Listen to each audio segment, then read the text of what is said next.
Phonetics. Welcome to my channel cook with Siri. Gongura పచ్చడి ఎలా prepare చేసుకోవాలో ఈ వీడియోలో చూసేద్దాం.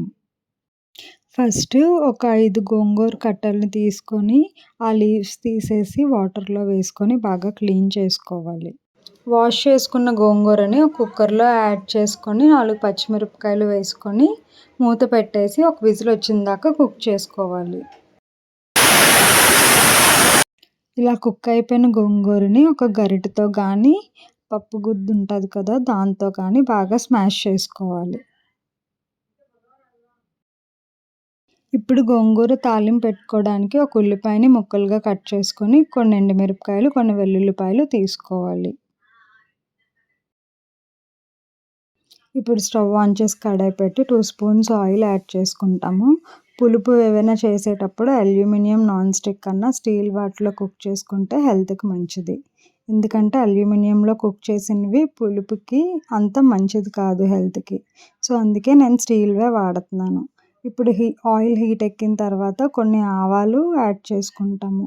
అలాగే మనం తీసుకున్న వెల్లుల్లిపాయలు ఎండుమిరపకాయలు కూడా యాడ్ చేసుకొని ఫ్రై అయ్యాక ఆనియన్స్ కూడా వేసుకొని బాగా ఫ్రై చేసుకుంటాము. ఇప్పుడు ఫ్రై అయిన తర్వాత 1 స్పూన్ కారం, ఒక 1/2 స్పూన్ సాల్ట్ కూడా యాడ్ చేసుకొని ఒకసారి ఫ్రై చేసుకుంటాము. ఇప్పుడు మనం స్మాష్ చేసుకున్న గోంగూరను కూడా కడాయిలో యాడ్ చేసుకొని బాగా కలుపుకుంటాము.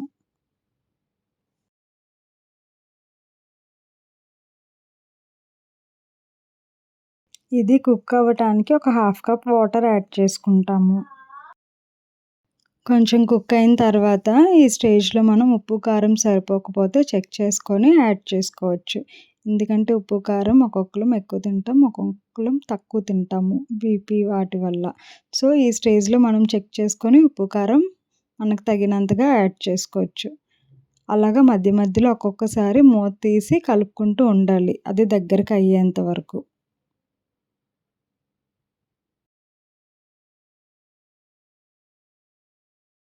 దగ్గరికి అయిపోయింది కదా, గోంగూర పచ్చడి రెడీ అయిపోయినట్టే. ఇప్పుడు ఒక బౌల్లోకి ట్రాన్స్ఫర్ చేసుకొని సర్వ్ చేసుకోవడమే.